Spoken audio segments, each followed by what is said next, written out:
আজকের ভিডিওতে শেয়ার করব একটা প্রোডাক্টিভ দিনের ডেইলি রুটিন।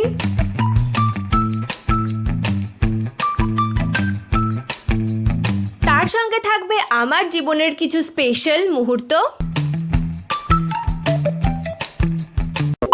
গুড মর্নিং সবাইকে। সো আর 5টা দিনের তুলনায় আজকের দিনটা কিন্তু আমার কাছে খুবই স্পেশাল। আর জানো তো, এই প্রত্যেকটা স্পেশাল দিনে আমি ভাবি তাড়াতাড়ি ঘুম থেকে উঠবো, তাড়াতাড়ি রেডি হব যাতে আমি একটু টাইম পাই, বাট প্রত্যেকবার একই হবে, আমার উঠতে প্রচুর লেট হয়ে যায়। তো আজকে ঘুম থেকে উঠতে আমার অনেক লেট হয়ে গেছিলো, এখন বাজে 9:45। আর এই লেট করে ওঠারও একটা কারণ ছিল, কালকে আমি অনেক রাত প্রায় 2:30 পর্যন্ত এডিটিং করছিলাম, কারণ আমার ভিডিও দিতে খুব লেট হচ্ছে, সেই জন্য ভাবলাম রাত জেগেই করা যাক। তো তার ফলেই এটা। সো কোনো রকমে ঘুম থেকে উঠে ব্রাশ ট্রাশ করে ঠান্ডা জলে চোখ মুখ ধুয়ে আমি অ্যালোভেরা জেলটাই লাগাচ্ছি, কারণ এটাই আমি এই মর্নিং রুটিন স্কিন কেয়ার বলতে এটাই করি, এটা স্যুট হয়ে গেছে। তো তারপর তাড়াতাড়ি করে আমি যে রাতে কিশমিশ ভিজিয়ে রেখেছিলাম জলের মধ্যে, এই জলটা আমি খাই।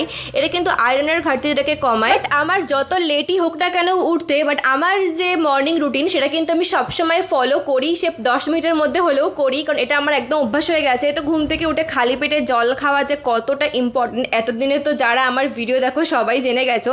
আর যারা ফার্স্ট টাইম দেখছো তাদেরকে বলবো যে ঘুম থেকে উঠে চা কফি প্রত্যেকটা কিছু অ্যাভয়েড করো, জাস্ট 1 গ্লাস করে নর্মাল জল খাও। আর যদি তোমাদের হাতে টাইম থাকে তাহলে এরকম কিশমিশের জল বা লেবু রস দিয়ে খেতে পারো, দারুণ এফেক্টিভ এইগুলো। আর এই যে কিশমিশগুলো ভিজিয়ে রেখেছিলাম না, এগুলোকে কিন্তু ফেলে দিলে একদমই চলবে না, এগুলোকেও খেতে হবে। এই ভেজানো কিশমিশের কিন্তু অনেক অনেক উপকারিতা ওই ড্রাই কিশমিশের থেকে। তো চলো তাড়াতাড়ি করে তো করছিলাম, জানি না কী হবে। তো আর হ্যাঁ, তোমাদের তো বলাই হয়নি আজকে কি। তো আজকে হলো আমার ফেয়ারওয়েল। তোমরা যারা আমাকে ফলো করো তারা তো জানো আমি কলেজে থার্ড ইয়ারের ফাইনাল এক্সাম সবে দিয়েছি, এখনও কিন্তু রেজাল্ট বেরোয়নি। তো আমাদের আজকে ছিল ফেয়ারওয়েল, তো সেই জন্যই আজকে তাড়াতাড়ি করছিলাম। 1টার সময় যাওয়ার কথা, আর আমার দেখো উঠতেই আজকে 9টা বেজে গেছে। তো এইসব করতে করতে আরও টাইম হয়ে গেছে। বাট হ্যাঁ, আমি কিন্তু ওরকম টাইপের না যে উঠতে লেট হয়ে গেছে বলে ডিমোটিভেট হয়ে যাব, আর কিছু হবে না। যেটুকু টাইম পাই সেটুকু টাইম কিন্তু একদম কাজে লাগানোর চেষ্টা করি, যে অর্ধেক দিন নষ্ট হলেও কিন্তু আমি পরের অর্ধেক টাইমটা আমি কাজে লাগাই। এমন না যে পরের দিনে আমি করব, এরকম কিন্তু না, মানে প্রত্যেকটা কাজের ক্ষেত্রেই বলছি। সো এখানে ঘুম থেকে উঠে সবার আগে আমি বিছানাটা তুলে নিই, ভালো করে গুছিয়ে নিই, কারণ বিছানা অপরিষ্কার থাকলে না আমার একদম ভালো লাগে না। মানে রুমের মধ্যে ঢুকেই যদি দেখি বিছানা ওরকম, মানে কোনো কিছুই লিটারেলি করতে ইচ্ছা করে না, এটা তোমরাও হয়তো খেয়াল করেছো। তো তারপরে না রাতে বাবা ছোলা বাদাম এইসব ভিজিয়ে রাখে, তো আমি তো খেতে চাইছিলাম না, তো জোর করে আবার দিয়ে গেল, কারণ আমার সত্যি বলতে এতটাও টাইম ছিল না যে খাবো, আর ভাল লাগছিল না। আর একটা বাজে অভ্যাস কি জানি না, মানে কোথাও যাওয়ার আগে না, মানে যদি আমার কোথাও যাওয়ার থাকে আমার সে বমি আসে, মানে কোনো স্পেশাল দিন হোক বা পরীক্ষা হোক, যে কিছুই হোক না কেন বমি আসবে, কিছুই খেতে পারি না। এটা খুবই বাজে একটা হ্যাবিট, এটা আমি কমানোর চেষ্টা করছি। তো কোনো রকমে অল্প কটা ছোলা খেয়ে তারপর চলে এসেছি আমার রুমে, কারণ ভাবলাম রুমটাও ঝাড় দিয়ে দিই একেবারে, কারণ এখন ঝাড়ু না দিলে পরে আর টাইমই হবে না, কারণ এরপর আমি স্নান করব, রেডি হব, যাব। কখন আর ঝাড়ু দিতাম, আর রুম অপরিষ্কার থাকলে আমার একদম ভালো লাগে না। তো তাড়াতাড়ি করে রুম আর বাইরের যে বারান্দা ছিল সেই দুটো আমি সুন্দর করে ঝাড়ু দিয়ে নিলাম।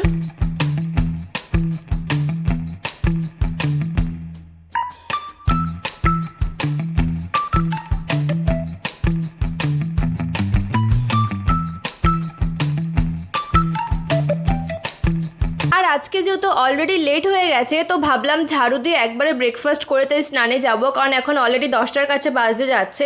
আর মা দেখলাম না আজকে সবজিটা বানিয়েছিল, আর রুটি, মানে মা বাবা ভাইয়ের এটা পরে করবে, কারণ আমাদের বাড়িতে অত তাড়াতাড়ি ব্রেকফাস্ট হয় না। বাট আমি যেহেতু তাড়াতাড়ি খাবো তাই আমারটা আমি তাড়াতাড়ি করে নিচ্ছিলাম, কারণ মার অনেক কটা কাজ ছিল, মা সেগুলো করছিল। তো মাকে যদি এখন বলি রুটি বানিয়ে দাও, মা তো মানে রেগে একদম কি হবে তার ঠিক নেই। সো আমি ভাবলাম যে আমার রুটিটা আমিই করে নিই, কারণ বাড়ির সবারটা পরে হবে।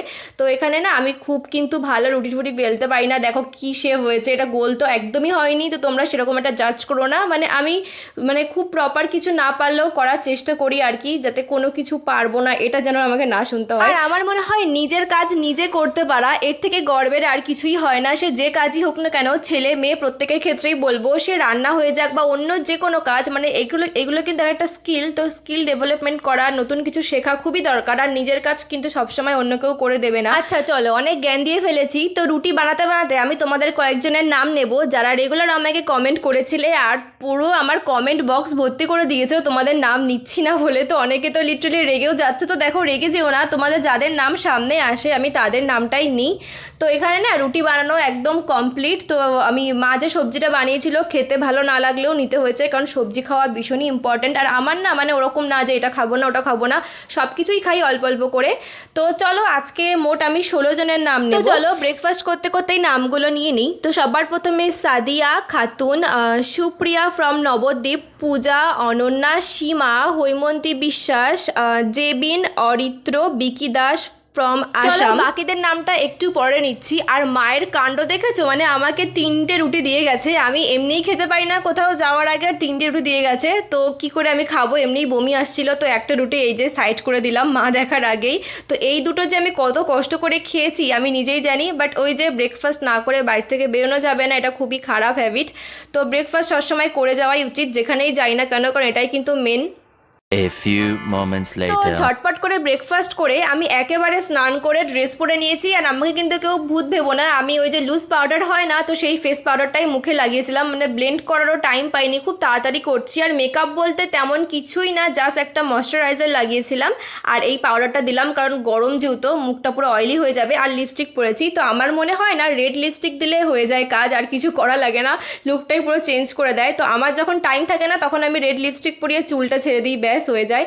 তো এই যে আমি পড়ার ব্যাচে চলেও এসেছি। তো তোমরা এই ব্যাচ তো অনেকবার দেখেছো, এটা আমার হিস্ট্রি ব্যাচ। তো আজকে হিস্ট্রি ব্যাচেই ফেয়ারওয়েল ছিল। তো সত্যি এত খারাপ লাগছিল যে এরপর আর কোনো দিন আসা হবে না, আর এই বন্ধু বান্ধবীদের সাথে দেখাও হবে না, সবকিছু যেন কত তাড়াতাড়ি শেষ হয়ে যায়। তো যাই হোক, তো এখানে আমরা বসে বসে অপেক্ষা করছিলাম যে কয়েকটা বন্ধু গেছে গিফট আনতে, মানে সবাই টাকা পয়সা দেওয়ার পরে। তো ওরা গিফট না আনা পর্যন্ত কোনো কিছুই সেলিব্রেট করা হবে না। তো এখানে বসে বসে সবাই দেখো ফটো শ্যুট করছে কীভাবে, আর আমি ওয়েট করছিলাম। আমার পিছনে দেখছো স্যারও ছিল। তো আজকের লাস্ট দিন বলে কেউ তেমন ভয় পায়নি, সবাই ফোন ইউজ করছিলাম। অন্যান্য দিন হলে তো ফোনও বার করতে পারতাম না। তো তারপর আমরা একেবারে চলে এসেছি বাইরে, মানে পড়ার ব্যাচের বাইরে, কারণ সবাই গিফট নিয়ে চলে এসেছে আর সেলিব্রেটটা ওখানেই হবে। আর আমরা দুটোই আজকে স্যারের জন্য বেশ ভালো ভালো সারপ্রাইজিং গিফট রেখেছিলাম। স্যার একদম অবাক হয়ে গেছিলো, মানে এক্সপেক্টও করতে পারিনি এটা হতে পারে। তো এই যে স্যার আমাদের, আর চলো এখানে আনবক্সিং চলছে। আর আমরা না মোট অনেকজন পড়তাম, তো সবাই আসেনি, 32 জন মতো এসছি। তো এই যে এই ফটো ফ্রেমটা দিয়েছিলাম, তো এর মধ্যে আমি কোথায় তোমরা খুঁজে বার করতে পারবে, যদি পারো তো বলো আমি কোথায়। তো এখানে মোট 30 জনের মতো ফটো ছিল এখানে, কারণ সবাই বললাম আসেনি। একটা গিফট দেখেই তো স্যার অবাক হয়ে গেছিল। তো এখনো আরেকটা গিফট বাকি আছে, চলো তোমাদের পরে দেখাচ্ছি। আর হ্যাঁ, এই প্রসঙ্গে একটা কথা বলার, তোমরা অনেকে আমাকে জিজ্ঞেস করছিলে যে আমি এখন কি করছি, কলেজ তো শেষ, কি পড়ছি বা পরে কি করব। তো দেখো আমি এখনো সেরকমভাবে কিছু ঠিক করিনি, দেখি আমি অন্য কোনো কোর্সও করতে পারি। আর তাছাড়া বাড়িতে আমি টুকটাক পড়াশোনা করছি। তো এই দেখো বলতে বলতে এই যে এটা হলো আমাদের সেকেন্ড গিফট, এটা ছিল রুপোর পেন। এটা দেখেও স্যার বেস্ট অবাক হয়ে গেছিলো, মানে বেশ ভালো লেগেছিল। তো তারপরে এই যে আমাদের টিফিনে দিয়েছিল বিরিয়ানি আর তার সাথে কোল্ড ড্রিঙ্কস ছিল, তো সেটা নিয়ে নিলাম। তো এটা তো এখানে বসে খাওয়ার জায়গা নেই, বাড়ি গিয়েই খেতে হবে বিরিয়ানি। তো ফেয়ারওয়েল তো শেষ, সবার সাথে সব রকম ফটোশ্যুটও শেষ। তো স্যারের সাথে বান্ধবীদের সাথে সব রকম ফটো তোলা শেষ, এখন বাড়ি যাওয়ার পর্ব। মানে সত্যি এত খারাপ লাগছিল যে এরপর এই ব্যাচে কোনো দিন আর আসা হবে না। তো যাই হোক, মন খারাপ করতে করতে সবাই সবার বাড়ি চলে এসেছি। আর এই যে বিরিয়ানি দেখছো না এতগুলো কি করে হলো, তো এটা না আমি কিনে নিয়ে এসেছিলাম। মানে যেহেতু আমার একার বিরিয়ানি দিয়েছিল, তো মা ভাই বাবা সবার জন্য আমি আলাদা করে আবার কিনে নিয়ে এসেছিলাম। আর বাড়িতে আজকে চিকেন রান্না হয়েছিল, তো আগে থেকেই প্ল্যান ছিল যে আমি একা বিরিয়ানি খাবো, কেমন একটা বেশ লাগে। তো সবার জন্যই আজকে বিরিয়ানি নিয়ে এসেছিলাম। তো আজকে লাঞ্চে সবাই একসাথেই বিরিয়ানি খাবো। তো এইগুলো সব কেনা, আর স্যারেরটা পাশে আছে যেটা আমি খাবো। আর সবসময় না আমি এরকম আনহেলদি খাবার খাওয়া অতটাও প্রেফার করি না, তোমরা তো জানোই আমি সবসময় হেলদি খাবার খাই, মানে কম অয়েল কম মশলা। তো যেদিন আমি এরকম একটু হেভি কিছু খাই না, আমার মানে প্রচণ্ড প্রবলেম হয়, মানে স্কিনে একনা ঠেকনে চলে আসে, কেমন বেশ একটা হয়। তো আমার খুব একটা অভ্যাস নেই, বাট এরকম স্পেশাল দিনে তো খেতেই হবে, কিছু করার নেই। বাট মাঝে মাঝে মানে অনেক দিন পর যখন স্পেশাল কিছু খাই তখন সত্যিই সেটা আরও বেশি স্পেশাল হয়ে যায়, আরও বেশি ভালো লাগে।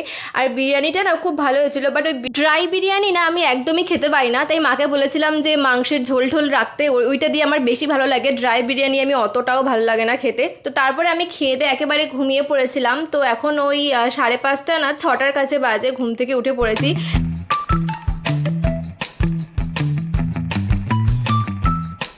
ঘুম থেকে উঠেই না কোনো রকমে রেডি হয়ে আমি চলে গেছিলাম মায়ের সাথে একটু বাজারে। কোনো প্ল্যান ছিল না যে বাজার যাব, আর আমি ভেবেছিলাম বাজারে গিয়ে একটু ভিডিও করব, বাট এত ভিড় হয়েছিল আজকে ফোন বার করারই কোনো সুযোগ পাইনি। তো বাড়ি এসেই ভিডিওটা করতে হচ্ছে আমাকে। জাস্ট একটা টপ পরে আর রেড লিপস্টিক, ওই যে বললাম আমার একদম জুগারওয়ালা হ্যাক্স, তো এই দিয়ে চলে গেছিলাম।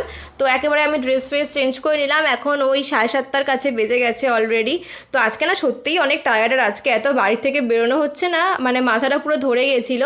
তো এখন মা বানিয়েছিল চা, তো চা তো আমি খাই না তোমরা জানো, বাট আজকে যেহেতু আনহেলদি খাবার দুপুর থেকেই খাওয়া শুরু হয়ে গেছে, তো ভাবলাম আজকের দিনটা চিট ডেই করে ফেলি, আজকে আর হেলদি খাবো না। সো এই যে বাজারে এইগুলো পেঁয়াজি বলে, তো বড় বড় দেখেছো কি বড় সাইজের, তো সেটা নিয়েছিলাম। বাবা তো খায় না, তো আমাদের তিনজনের জন্য তিনটে, আর মা চা বানিয়েছিল আদা দিয়ে যাতে মাথাটা ছেড়ে যায়, আর মুড়ি। তো এরকম যে সন্ধেবেলার খাবার আমি কতদিন পর খাচ্ছি, কারণ রোজই তো আমি ওটস নয় কর্নফ্লেক্স দুধ এইসবই খাই, এরকম খাবার কিন্তু অনেকদিন পরই খাচ্ছি। তো বেশ ভালো লাগছিলো, মানে মাঝে মাঝে চিট ডে কিন্তু করাই যায়, রোজ যে হেলদি কিছু খেতে হবে হেলদি দিন কাটাতে হবে এমন কিন্তু কোনো মানে নেই। আচ্ছা, তো চলো তোমাদের বাকিদের যাদের নাম নেব বলেছিলাম পরে, তাদের নামটাই এই খেতে খেতে নিয়ে নিই। তো তারপরে তাহা ফ্রম বাংলাদেশ, অর্পিতা ফ্রম হাবড়া, নিবেদি, সুহানা, সায়ন্তনী মোদক, জ্যোতি রয়, ফতেমা। তো আজকের জন্য এই কজনই ছিলে। তো থ্যাংক ইউ সো মাচ সবাইকে, লাভ ইউ অল। এভাবেই তোমরা জাস্ট সাপোর্ট করো। সত্যিই আমার এত ভালো লাগে না তোমাদের নাম নেওয়ার সময়, সত্যিই মানে মন থেকেই আমি গ্রেটফুল তোমাদের প্রতি। সো এখানে খাওয়া দাওয়া না আমার কমপ্লিট। তারপর আমি চলে এসেছি এক্সারসাইজ করতে, কারণ আজকে সারা দিনে যা আনহেলদি খাবার খেয়েছি, যদি আমি এখন এক্সারসাইজ না করি আমার অবস্থা খারাপ হয়ে যাবে। তো সকালে তো দেখলেই আমি তো টাইমই পাইনি এক্সারসাইজ করব, তাই আজকে সন্ধেবেলায় করলাম। বেসিক্যালি আমি কিন্তু আমার এক্সারসাইজ টাইমটা সকালেই দিই, বাট যেদিন একদম টাইম পাই না সেদিন কিন্তু আমি সন্ধেবেলায় করি। বাট এক্সারসাইজ কিন্তু করতেই হবে, সে সকালে হোক বা সন্ধেবেলায়। আর আমার যেহেতু রেগুলার করা অভ্যাস হয়ে গেছে, এখন যদি না করি সারাদিন আনহেলদি খেয়ে, তাহলে আমার অবস্থা একদমই খারাপ হয়ে যেত। সেই জন্য আমি একদম টুকটাক অল্প কটা করছি, হাতে ওই আধা ঘন্টা মতো সময় নিয়ে। তো যেগুলো আমি করছি তোমরাও কিন্তু সেগুলোই করতে পারো। তোমাদের বয়স যদি 12 বছর হয়ে গিয়ে থাকে, মানে মেয়েদের ক্ষেত্রে বলছি, তোমরা বাড়িতেই কিন্তু এই এক্সারসাইজগুলো করতে পারো একদম সেম। তো স্লো আমি যে ফাস্ট দেখাচ্ছি এটা কিন্তু ফাস্ট না, আমি স্লো করে দেখাচ্ছি। চলো এবার আমি স্লো করে দেখালাম যেগুলো, তো তোমরা এগুলো কিন্তু স্লো করে করবে, যার যেমন টাইম আছে। কোনো জিমে যাওয়ার কিন্তু কোনো দরকার নেই, বিশেষ করে মেয়েদের আমি বলবো, কারণ ছেলেরা তো সবসময় বাইরে থাকে, অ্যাক্টিভ হয় তাদের বডিটা। বাট মেয়েরা কিন্তু সারাদিন পড়াশোনা করুক বা যা করুক ঘরের মধ্যে, বা টিউশন গেলে স্কুল কলেজ গেলে বসেই থাকতে হয়। তো বাড়িতে কিন্তু শরীরটাকে মুভ অবশ্যই করতে হবে, তোমাদের প্রত্যেকটা ভিডিওতেই বলি। তো আমার এখানে এক্সারসাইজ করা কমপ্লিট। আজকে আর ইচ্ছা করছিল না যে পড়তে বসি বা অন্য কিছু করি। তো এক্সারসাইজ করার পরে এত পরিমাণে গলা শুকিয়ে যায় না, মানে 1 বোতল জল ভর্তি করে খেলেও মনে হয় যেন আরও খাই। তো আমি একবারে 1 বোতল জল নিয়ে আসি, কারণ নিজেকে হাইড্রেটেড রাখা কিন্তু ভীষণই দরকার দিনে। এটাকে নিজেকে মনে করেই কিন্তু জল খাওয়ার অভ্যাসটা বাড়াতে হবে। আর তারপরে এই যে আমি ডায়েরি নিয়ে বসেছি। তো এখন আমি আমার ইউটিউবে টাইমটা দেবো, কারণ এখন আমার আর পড়তে ইচ্ছা করছিল না, কাল সকালে আবার পড়া যাবে। তো এখন আমি স্ক্রিপ্টিং করছিলাম, আর এটা করতে আমার না মানে সত্যি 2 ঘন্টা, কখনো 3 ঘন্টাও চলে যায়। তো আজকে ভাবলাম এটাই করবো। আর তোমরা এত কমেন্ট করো ভিডিও রেগুলার দেওয়ার জন্য, তো আমি চেষ্টা করছি একটু অ্যাক্টিভ হওয়ার জন্য। সো এখানে আমি সেই জন্য এখানে স্ক্রিপ্টিংটা করছিলাম ভালো করে ভেবে, আর দেখে যতটা ইজি মনে হয়, যতটা সহজ মনে হয়, প্রত্যেকটা কাজ কিন্তু ততটাও সহজ না সব কিছু, যতটা আমরা মনে করি। সো এখানে অনেক ভেবে চিনতে মন মতো করে আমি স্ক্রিপ্টিংটা করছিলাম। কিন্তু এক রকম থাকে, রেগুলার কিন্তু এক রুটিন হয় না। যেদিন আমি ইউটিউবে টাইমটা দিই না, সেদিন কিন্তু আমি পড়তে বসি, বা এই টাইমে আমি অন্য কিছুও করতে পারি, কোনোদিন এডিটিংও করি। সো চলো আজকে এই ভিডিওটা আমার এত পর্যন্তই ছিল। একটা প্রোডাক্টিভ দিন আমি কাটানোর চেষ্টা করলাম লেট করে ঘুম থেকে ওঠানোর পরও। তোমাদের কেমন লাগলো জানিও। একটু যদি মোটিভেটেড হয়ে থাকো আমার ভিডিও থেকে, তাহলে কিন্তু অবশ্যই এটা লাইক করো, শেয়ার করো। আর যারা আমার ভিডিও ফার্স্ট টাইম দেখছো তারা কিন্তু সাবস্ক্রাইব করতে ভুলো না। আর হ্যাঁ, এরপর কি ভিডিও আনবো তোমরা সেটা তাড়াতাড়ি কমেন্ট করে জানিয়ে যাও, আর তার সাথে তোমাদের নাম, টাইটেল সহ, আর কোথা থেকে দেখছো সেটাও জানিয়ে যাও। তো চলো আজকে এই ভিডিওটা এখানেই শেষ করি, এরপর জাস্ট আমি খেয়ে দিয়ে ঘুমাবো। তো চলো সবাইকে tata, good night, bye bye.